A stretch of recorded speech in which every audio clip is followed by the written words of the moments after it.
বুরাক যাইতেছে এবার কবরের জগতে চলে যায়। এবার বুরাক এমন এক লোকের পাশ দিয়া যায়, এমন এক বৃদ্ধা মহিলা আমার নবীকে দেখা ডাক দিয়া যায়, ইয়া মুহাম্মদ, আমার কথা একটু শোনো।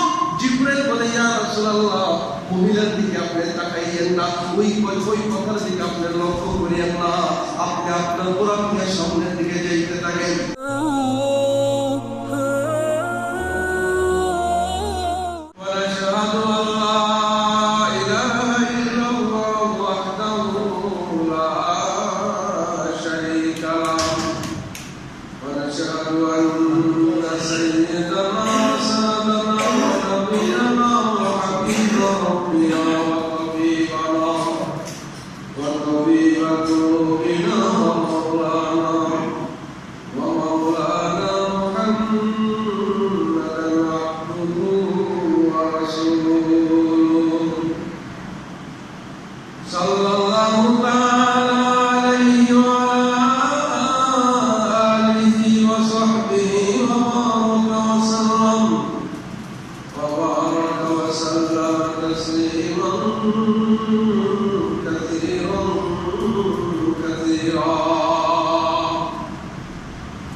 আমি প্রতিটা বয়ানের শুরুতে কেন লা ইলাহা ইল্লাল্লাহ জিকির করাই, কারণ লা ইলাহা ইল্লাল্লাহর ভিতরে এমন নূর পাওয়া যায়, এমন নূর আছে, এমন বরকত আছে, এমন শক্তি আছে। এই লা ইলাহা ইল্লাল্লাহর পাওয়ারই মুমিনের পাওয়ার। কথা বলেন ঠিক? এখন তো বক্তারা, এমন কিছু বক্তা বের হয়েছে, নামে বলে নেই, হ্যাঁ সেই দিন চিটাগাং থেকে আসার পথে তাকে মারাও করছিল, গাড়ি ভাঙচুর করছে। আহলে হাদিস নামক একজন ব্যক্তি আছে, নাম হলো আব্দুল রাজ্জাক, সকলে মুরব্বি তাকে বলা হয়। তিনি রিসার্চ করে দেখছে যে আমি অসংখ্য অগণিত কিতাব রিসার্চ করে দেখলাম যে কোথাও এটা নাই যে লা ইলাহা ইল্লাল্লাহ মুহাম্মাদুর রাসূলুল্লাহ, সে কোথাও পাইনি। অতএব এটা এই লা ইলাহা ইল্লাল্লাহ মুহাম্মাদুর রাসূলুল্লাহ বেদাত কালেমা বলে, নাউযুবিল্লাহ। এরা কালেমার প্রচার করে কিন্তু কালেমাকে বিশ্বাস করে না। আমি বলি আব্দুল রাজ্জাক, তুমি তো রাজ্জাক হয়েছো ঠিক আছে, কিন্তু তুমি খাসায়েসুল কুবরা নামক কিতাব মুতালা করো। যদি তুমি ওই কিতাব মুতালা করতা তাহলে তুমি দেখতে যে লা ইলাহা ইল্লাল্লাহ কোথায় কোথায় আছে। আমি আপনাদেরকে বলেছিলাম যে লা ইলাহা ইল্লাল্লাহ কোথায় কোথায় আছে এই কিতাবের ভিতরে, আরো বহুত কিতাবের ভিতরে রেফারেন্স দিয়া খাসায়েসুল কুবরার ভিতরে আছেন যে আল্লাহ পাকের আরশ থেকে শুরু করে জান্নাতের দরজা থেকে শুরু করে ফেরেশতাদের চোখের পুতলির ভিতরে, ফেরেশতাদের কপালের ভিতরে, সিনার ভিতরে, জান্নাতের গাছের ভিতরে, পাতায় পাতায়, প্রত্যেকটা ওয়ালে ওয়ালে, প্রত্যেকটা টিলের ভিতরে লা ইলাহা ইল্লাল্লাহ মুহাম্মাদুর রাসূলুল্লাহ লেখা আছে। সে পায় না, তাই এটাকে বিশ্বাস করে। অথচ সে মুসলমানের হাজার হাজার মানুষ তার ভক্ত, তার কাছে মানুষ হাজার হাজার মানুষ তার বয়ান শুনতেছে। তিনি আরো অনেক ফতোয়া দিচ্ছেন, আমি আর বলবো না। এই যে একটা লেখা দেখতেছে লা ইলাহা ইল্লাল্লাহ আল্লাহ এবং মুহাম্মদ আছে না, এই যে আল্লাহ, এটা বিদআত, এটা শিরক। আল্লাহর নাম যদি এখানে লিখতে পারবো না, রাখতে পারবো, এটা যদি বিদআত হয় তাহলে তোমার নাম দিবি আমি, যে আমি কি যখন যাই এখানে থাকবে আব্দুল রাজ্জাক আর এখানে থাকবে আকরামুজ্জামান, তাহলে এই দুইজনের নামই দিয়ে দিই। ভাবটা তো এরকম হয়েছে যেন সমস্ত নামকে বাদ দিয়ে তাদের নামই নিতে থাকে। কথা বলেন ঠিক কিনা? সে লা ইলাহা ইল্লাল্লাহ মুহাম্মাদুর রাসূলুল্লাহ পায় না। চামচিকা যদি দিনের বেলা সূর্যের আলোতে যদি সে না দেখতে পারে, এটা হলো সূর্যের দোষ নাকি ওর চোখের দোষ? আকরামুজ্জামান, তুমি যে পাও না আব্দুল রাজ্জাক, তুমি যে এই কালেমা পাও না, তুমি পাও না, এটা তোমার চোখের দোষ হইতে পারে। যেন আফ্রিকার জঙ্গলের গাছে গাছে লেখা আছে লা ইলাহা ইল্লাল্লাহ মুহাম্মাদুর রাসূলুল্লাহ, তুমি যাইয়া যখন সমুদ্রের তলদেশে মাছের পিঠে লেখা আছে লা ইলাহা ইল্লাল্লাহ মুহাম্মাদুর রাসূলুল্লাহ, তুমি যাইয়া দেখো কবর খনন করতেছে, কাঁচি দিয়া কাটতেছে, ওখানে লেখা হয়ে যাইতেছে লা ইলাহা ইল্লাল্লাহ মুহাম্মাদুর রাসূলুল্লাহ। তুমি যাইয়া দেখো এমন কোন গাছ, এমন কোন পাথর, এমন কোন মাছ, এমন কোন মানুষের টুকরা নাই যেখানে আমার মাওলা পাকের এই কালেমা। কথা বলেন না কেন?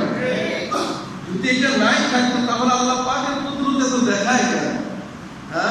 উনি পায় না, উনি বলে একটা বেদাত।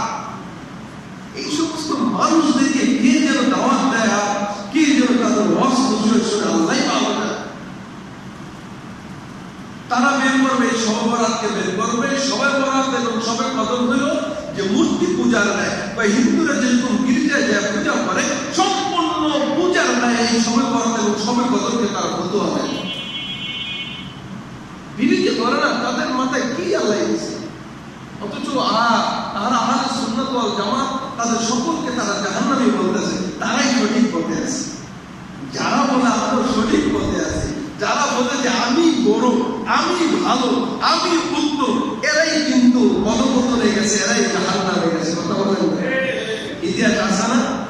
আলা খায়রুম মিনহু খালাকানি মিন নার ওয়া খালাকাহু মিন তিন। আমি আগুনে কেন সেজদা করব? আগুনে বানাইছি মাটি দিয়া, ওর উপরের দিকে মারলে নিচের দিকে আসে, আমার নিচে ফরায় দিলে উপরের দিকে যায়। পরে আমি তো পূজা করতে পারি না, এর সেজদা দিতে পারি না। ও ওকে নিজেকে নিজে ভালো দেখছিল, নিজের গুণকে নিজে বড় দেখছিল, এই জন্য কয়ারে বিজ্ঞানী হয়ে গেছো। তোর মতো বিজ্ঞানী আমার জান্নাতে, তোর মতো বিজ্ঞানীর জায়গা নাই, তোর মতো বিজ্ঞানীর জাহান্নাম ঠিকানা হইল আমার জাহান্নাম। পাঠাই দিছে না? তো আসো কথায় কথায় আসে, আমি ওই দিকে যাব না। আমি আপনাদেরকে আল্লাহু আকবার, যিনি দলের নেতা হয়, যিনি সরদার হয়, যিনি সমস্ত রূপের রানী হয়, আর কিছু গুণ থাকা লাগে। আমি যে সমাজের প্রতিনিধি, আমার কিছু বৈশিষ্ট্য থাকা লাগবে। আমাকে যে কেউ বড় বলবে আমার কিছু সার্টিফিকেট থাকা লাগবে, যার সার্টিফিকেটের সাথে মিলবে না। একজন হাফেজ মাওলানা আছে, আমি হাফেজ মাওলানা মুফতি আছি, তার সাথে একটা বেশি। আবার আমি হাফেজ মাওলানা মুফতি, আমার যেটা আরেকজন আছে সে ইবুল হাদিস আদব পড়ছে, সে কোন চিন্তা বড়। আমার আরেকজন আছে সে হাদিস নিয়ে রিসার্চ করছে, সে আরো বড়। কেউ কাউর উপর বড় হইতে হইলে তার কিছু গুণ থাকা লাগে।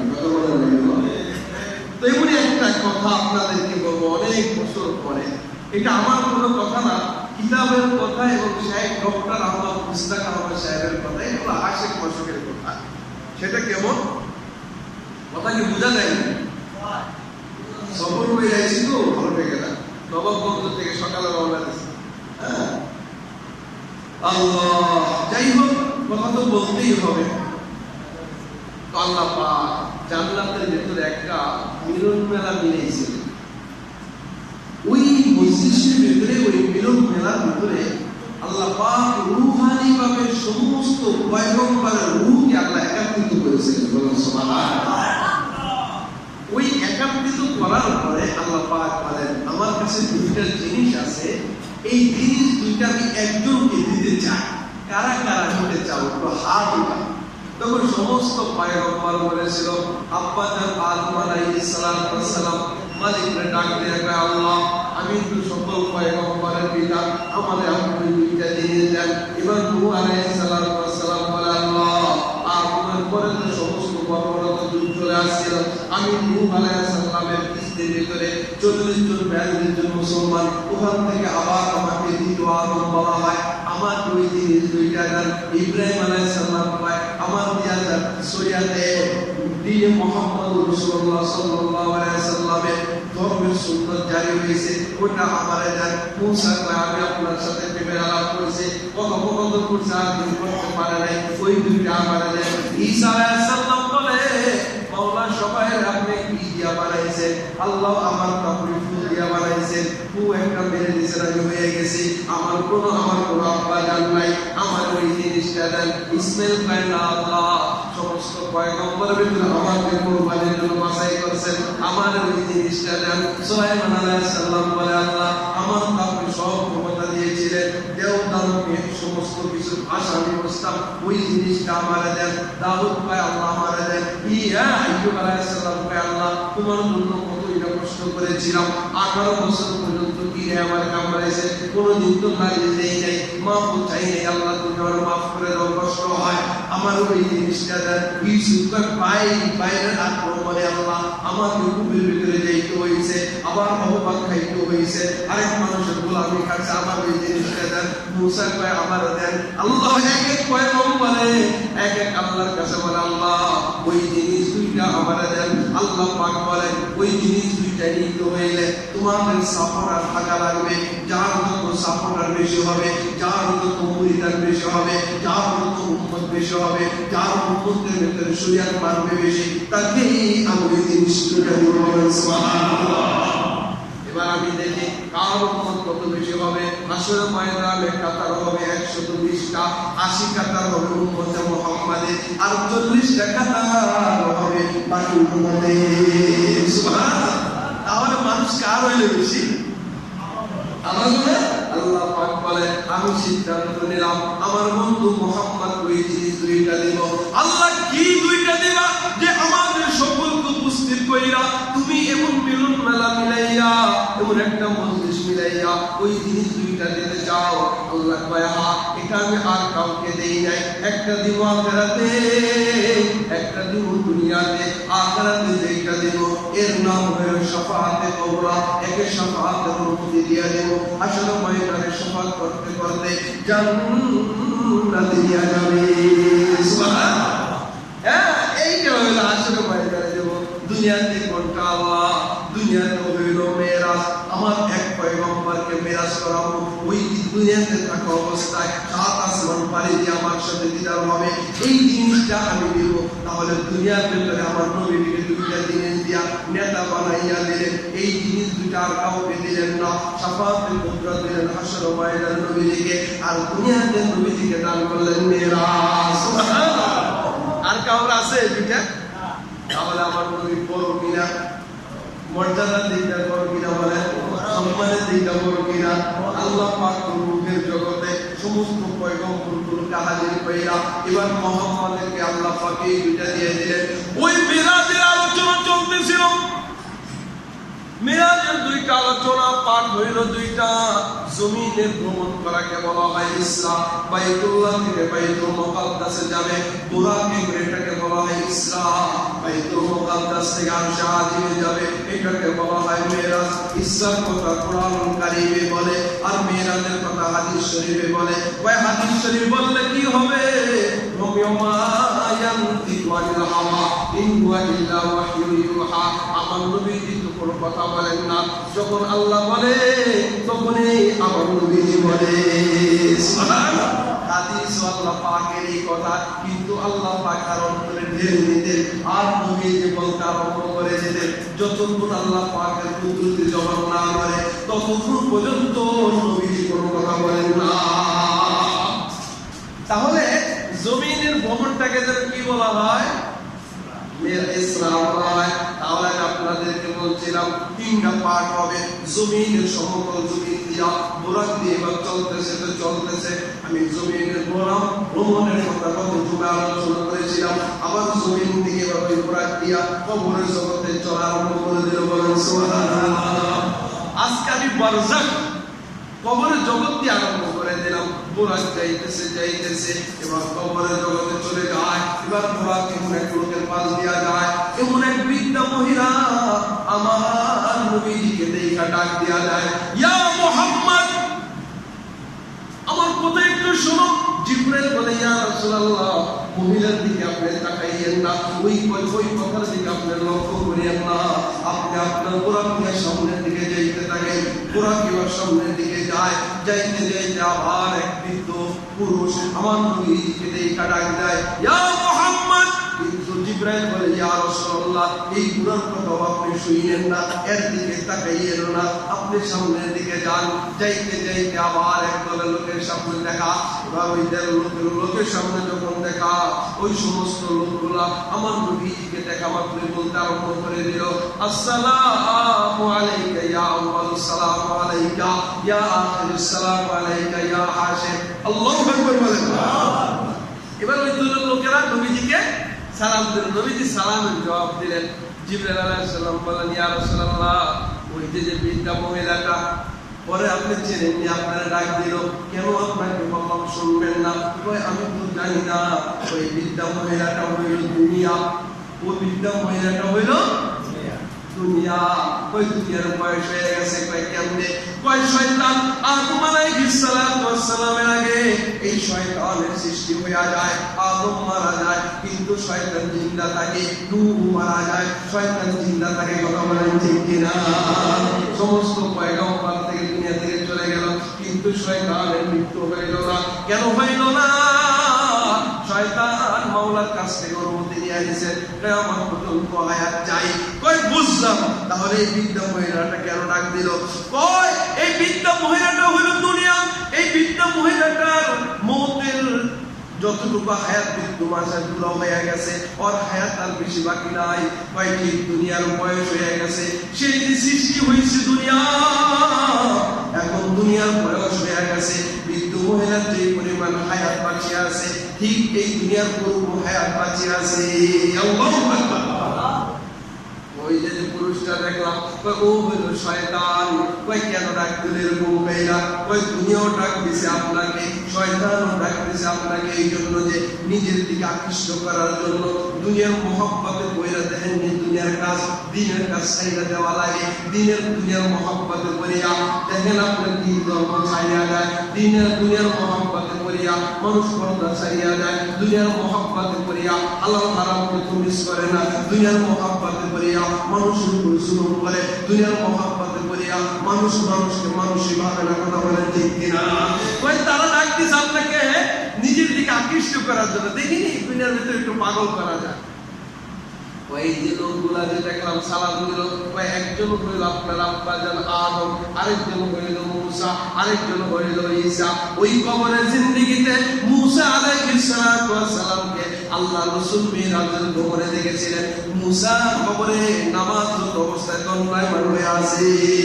সুবহানাল্লাহ, আল্লাহু আকবার। কবরের ভ্রমণ শেষ হয়ে যায়। এই দিন যখন আরম্ভ হওয়ার পরে আমি আপনাদেরকে বলেছিলাম, ইন্না জাহান্নাম তাহতাল আরদিস সাবিয়া, জাহান্নাম আল্লাহ 7 তবক জমিনের নিচে বানাইছেন। মুফতি শফি রহমাতুল্লাহি আলাইহি বলেন 7 তবক জমিনের নিচে জাহান্নাম আছে, এটা সংকুচিত হয়ে রয়েছে।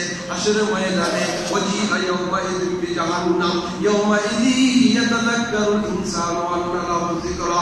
এই জাহান্নামকে 7 তবক জমিনের নিচে এই জাহান্নামকে আল্লাহ টাইনা উড়াবেন। 70,000 লাগাম দিয়া, 70,000 ফেরেশতারা এক একটা লাগাম ধরিয়া হাসর ময়দানে টান দিবেন। আল্লাহ পাক জাহান্নামকে বড় করবেন। কত বড় করবেন? 7 আসমানের সমপরিমাণ এই জাহান্নামকে মুক্ত করে ফেলবে। এত বড় জাহান্নাম করবেন। ইউরোপের লোকেরা 4 কিলোমিটার পর্যন্ত জমিন করছে, এর ভেতরে আর করতে পারে না। বিশাল বড় একটা পাথর, এর ভেতরে কোনো মেশিন আর পাথরকে কাটতে পারে না। তারা চিন্তা করছে আল্লাহ পাক জাহান্নামের কথা জমিনের নিচে বলছে, হতে পারে এই পাথর দিয়া ওই জাহান্নামের আগুনকে ঢাকিয়ে রাখছে। এই পাথর কাটার মতো হিম্মত, এই পাথর কাটার মতো কোনো শক্তি কোনো মেশিন এর ভেতরে আবিষ্কার করতে পারে না। তাহলে সপ্তম জমির নিচে জাহান্নাম, ওই বুড়াকে কইরা আল্লাহ রাসূল কিভাবে জাহান্নাম দিয়া ভ্রমণ করাইতেছে। সুবহানাল্লাহ।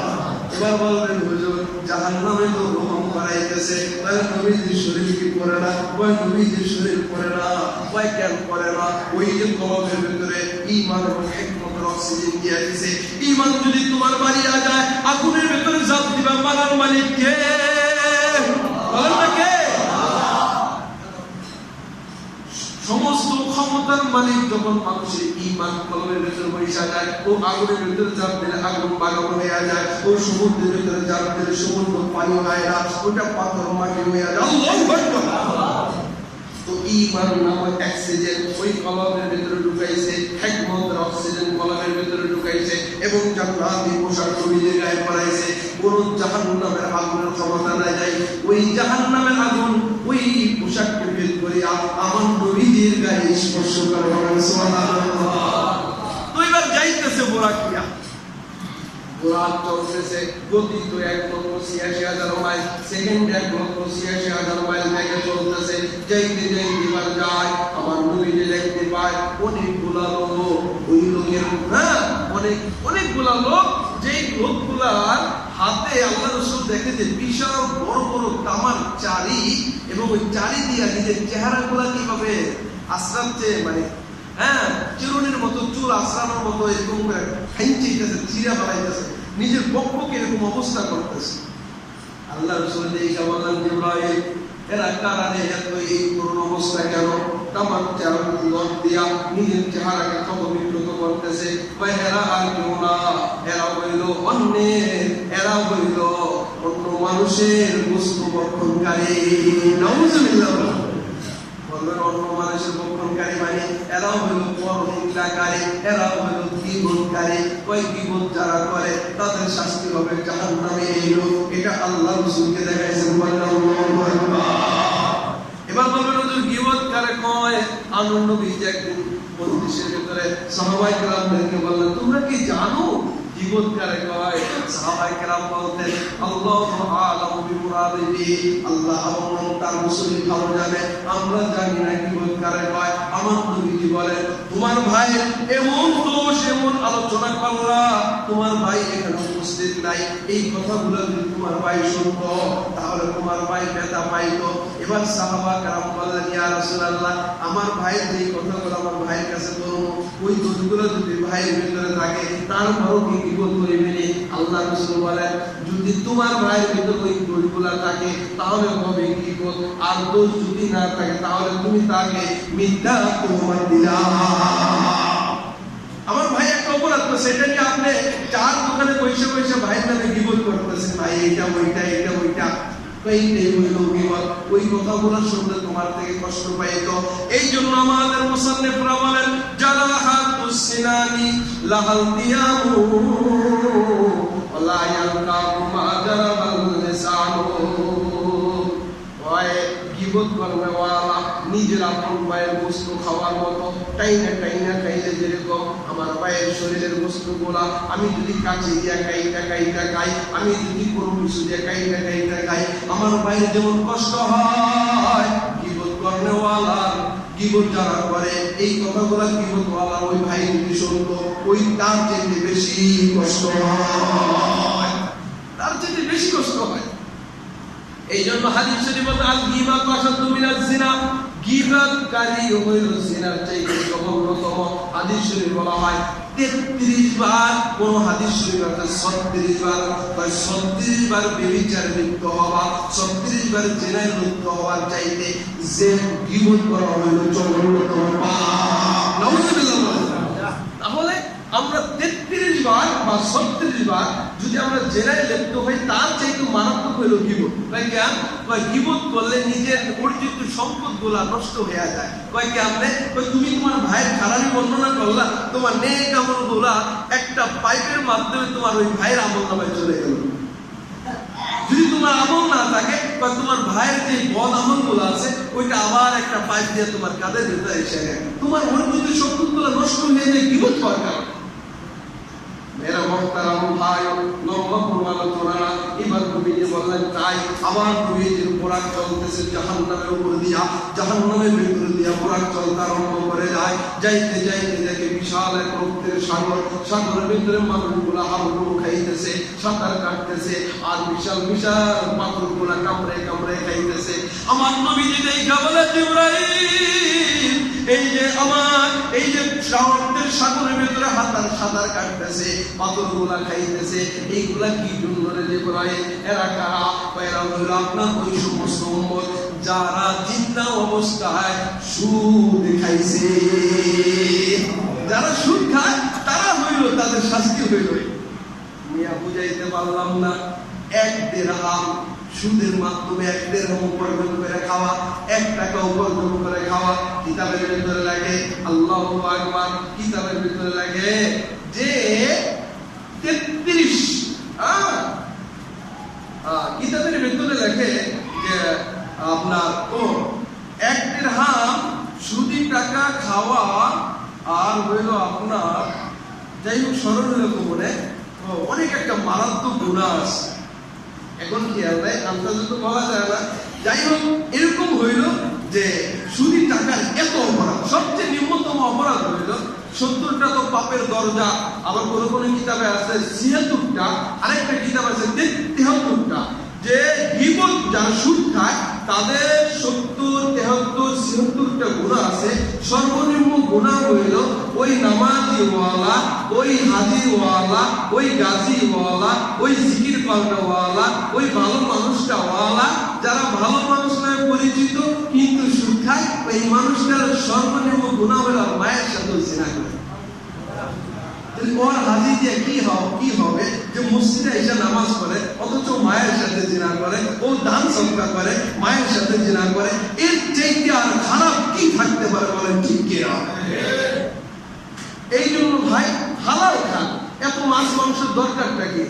বাজারে শাকসবজির অভাব নাই, আপনি একটা কাঁচামরিচ আলু ভর্তা ভাত খান, শাক দিয়া ভাত খান, পেট ভালো থাকবে, শরীর ভালো থাকবে। এত কিছু কি প্রয়োজন? গোস মাছ পোলাও খাওয়ার জন্য তুমি সুদি কারবার করলা, তুমি দাড়ি লম্বা রাখলা, পাঞ্জাবি বর্গাই দিলা, হাজি সাহেব হয়ে গেলা, কাজকর্ম সব ছাড়িয়া দিলা, সুদি টাকা তুমি গ্রামে ছড়াইয়া দিলা। অথচ আমার নবীজি বলেন মা যাহরা ফি জিনাই ওয়া রিবাই ইল্লা আহাল্লু বিআনফুসিহিম আযাবাল্লাহ। যেই সমাজ, যেই রাষ্ট্র, যেই পরিবারের ভিতরে গীবত, সুদ, জেনা এবং সুদ ছড়াইয়া গেল, যারা আমভাবে বিস্তার করে ফেললো, তারা যেন নিজেদের উপরে আল্লাহর আযাব আসতে আর দেরি হবে না, নিজের উপরে আযাবকে তারা যোগ্য বানায় বলে বলেন নাউযুবিল্লাহ।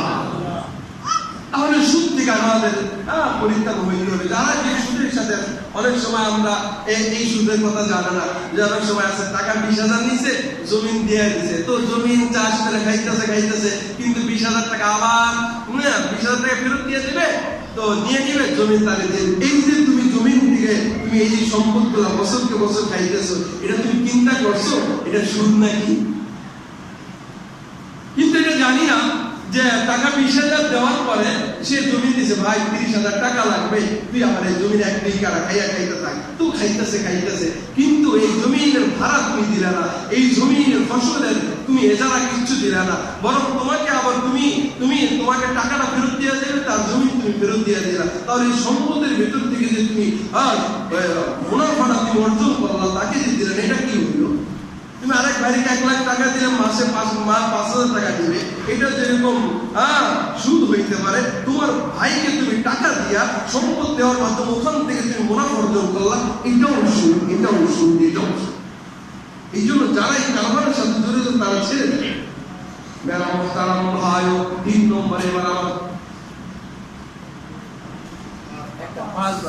3 নম্বরে এবার ওরা দুনিয়ার সামনে যায়, মাথা চূর্ণ অবস্থা দেখতে থাকে, বিশাল হাতুড়ি দিয়ে মাথায় বাড়ি যায়, আবার মাথা ভাঙ্গা যায়, আবার জোড়া লাইগা যায়, আবার বাড়ি যায়। এ জিবরাইল আর কারা?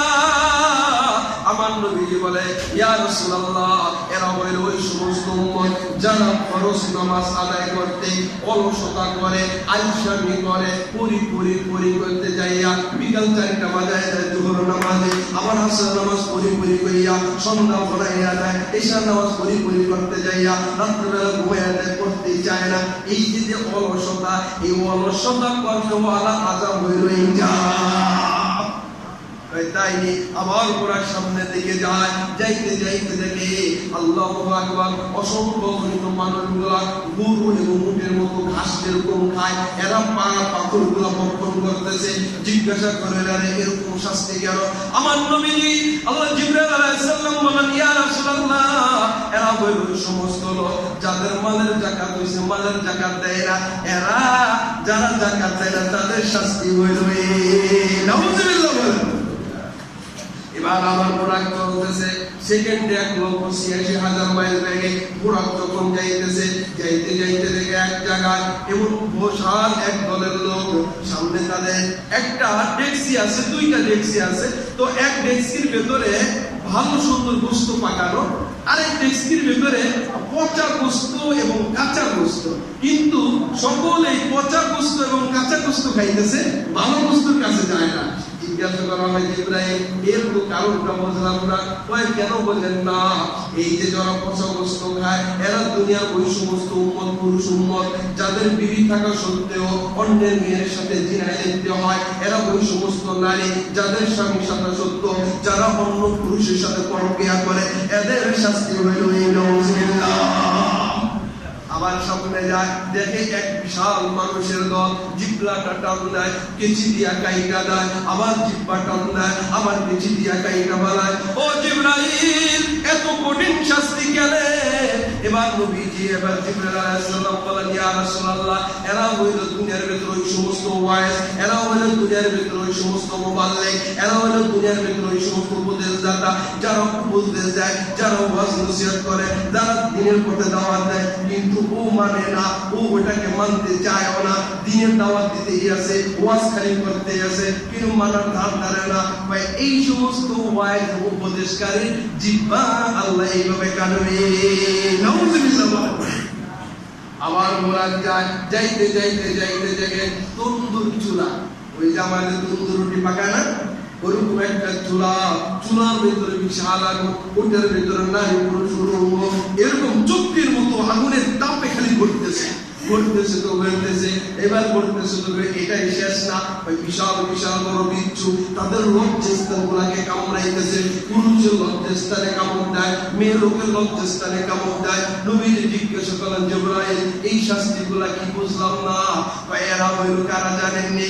এরা হইল দুনিয়ার ওই সমস্ত পুরুষ বালেগ হয়ে গেছে, আবার বালেগা নারী হয়ে গেছে, মেয়েও বালেগা হয়ে গেছে, পুরুষও বালেগ হয়ে গেছে, কিন্তু বাপ মায়ের দৃষ্টিতে এরা আবাদি। এদের নাকের ভিতরে এখনো টিপ দিলে পানি বের হয়, কিন্তু গুনার কাজ খালি জিনা করে, ঘরের কোনায় জিনা করে, থানায় আল্লাহু আকবার, তারা পার্কে যায় জিনা করে, ঢাকা ঘুরতে যায় জিনা করে, কিন্তু আব্বা আম্মার সামনে সামনে গেলে খুব সুফি, চেহারার দিকে তাকাইলে মনে হয় না কিচ্ছু বোঝে, মেয়ের দিকে তাকাইলে মনে হয় পানি নড়ে, শেখপুরের পানি নড়ে, কিন্তু তার চেহারা নড়ে না, এত ঠান্ডা এত নীরব দেখা যায়। কিন্তু গোপনে গোপনে তার কাতার নিচে গেলে, তার কম্বলের নিচে গেলে মেসেজে তার হাত এমন ভাবে নড়ে যে কম্পিউটারও পারে না। তার সাথে এত সুন্দর করে কথা কয় যে ভাবনাও কল্পনা করতে পারে না, ঘন্টায় ঘন্টায় কথা বলে, বাপ মার সামনে কোনো কথা বলে না। এই ধরনের সুফি যারা চেনা করে পালে হওয়ার পরে এদের শাস্তি হইল আমার সামনে যায়, যাইতে যাইতে যাইতে যাইতে দেখ কোন আলো যাইতেছে তো যাইতেছে, দেখে এক বেড়া বিশাল একটা লাকড়ির বোঝা বাঁধছে, পাইনা তো মাথায় নেওয়ার জন্য চেষ্টা করে কিন্তু নিতে পারে না, নিতে পারি আবার বান্ধব খুইলা আবার লাকড়ি জমা করে ওটার ভিতরে আরো কিছু সংযোজন করে আবার বাঁধলে আবার মাথায় নেয়, হ্যাঁ আবার খোলে, আবার মাথায় নিতে পারে না, আবার খুলে আরো লাকড়ি নেয়। অথচ উচিত কি ছিল তার যে আমি যখন মাথায় নিতে পারি না আর কিছু কমাই, ঠিক কিনা? কিন্তু উল্টা করতেছে। জিব্রাইলকে জিজ্ঞাসা করলেন, জিব্রাইল ব্যাপার স্যাপার বুঝলাম না, এটাই কেন? এরা দুনিয়ার ওই সমস্ত উম্মত, এরা দুনিয়ার আল্লাহর ওই সমস্ত বান্দারা, যাদের কাছে অন্যেরা পাওনা আছে, যাদের কাছে অন্যেরা হওয়ার কাছে 1 লক্ষ টাকা 5 লক্ষ টাকা অন্য মানুষরা পাইব, তারপর তার দ্বিতীয় সাত করার জন্য আরো 20 লক্ষ টাকা দিয়ে আনে, ঋণ আনে, আবার আরেকটা দোকান করার জন্য আরো 30 লক্ষ আনে, আবার একটা জায়গা ক্রয় করার জন্য আরো 12 লক্ষ আনে, ওই ঋণ আছে তারপর আরো ঋণ করে। এদের শাস্তি হইল যে আমার মাথায় একজন এমআই 5 লক্ষ টাকা পাবে, আবার তার ফিকির আসে কিভাবে আরেক জায়গায় জমি কিনতে যায় 10-12 লক্ষ টাকা ঋণ করা, ওই বোঝাই তো হইতে পারে না, আবার ও আরো বোঝা হইতেছে, আবার ছেলেকে ঋণ করে বাইরে পাঠাইতেছে, এই বোঝাও কেমনে হয়? ঠিক অনুরূপ ভাবে এরা উম্মতে মুহাম্মদের ওই সমস্ত লোক যারা কাছে ঋণ আছে তারপর আরো খরচ করে, এরা হইল ওই সমস্ত ব্যক্তিরা। এবার এই জায়গায় শেষ না, আবার গোড়ার দৌড় দিয়ে আরম্ভ করে যায়। এবার যেমন এক জায়গায় দেখে গেলে দুর্গন্ধ,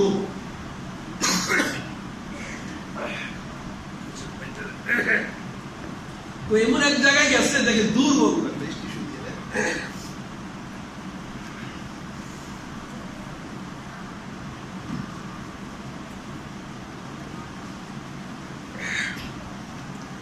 সকালে নবমন্ত্রী থেকে পানি ওঠার সময় বেড়ে তাড়াতাড়ি জুমা নামাজ পড়ে দিলে আস্তে আস্তে এখানে এসে পানি দিয়েছে।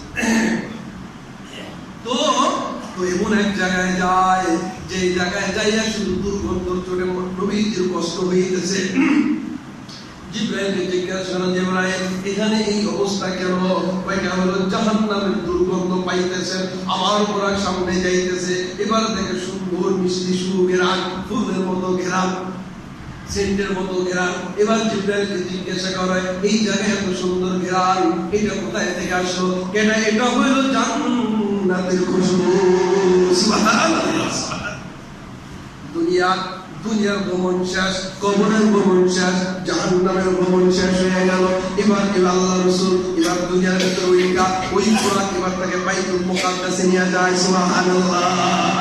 এর আগে কিন্তু বাইতুল মুকাদ্দাসে এখনো যায় নাই, সমস্ত ভ্রমণ শেষ। এবার বাইতুল মুকাদ্দাসে যাইয়া আগে যেখানে যায়, বাইতুল মুকাদ্দাসে যখন নাজের তিনি অবতরণ করেন, দেখেন অসংখ্য অগণিত ঘোড়া, অসংখ্য অগণিত যানবাহন। আল্লাহ পাক কি যানবাহন দিয়া যেন সমস্ত পয়গম্বরের জন্য এক একটা যানবাহন দিয়া আল্লাহ প্রত্যেকটা পয়গম্বরকে বাইতুল মুকাদ্দাসে উপস্থিত করেছেন। সুবহানাল্লাহ।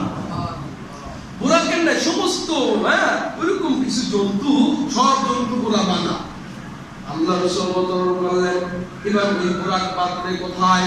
মেরে মুহতারাম ভাই, অনেক রিওয়ায়াত পাওয়া যায় যে ওখানে একটা পাথর ছিল, ওই পাথরে জিবরাইল আলাইহিস সালাম আঙ্গুল দিয়ে ফোঁটা করে, কেউ বলেন যে রাসূলের হাত দিয়ে ফোঁটা করেছেন, ফোঁটা হয়ে গেছে, বুরাক ওই পাথরের সাথে বেঁধে রাখছেন। এবার নবীজি যখন বাইতুল মুকাদ্দাসে প্রবেশ করলেন, যাইয়া দেখে সমস্ত পয়গম্বর ওই বাইতুল মুকাদ্দাসে উপস্থিত হয়েছে।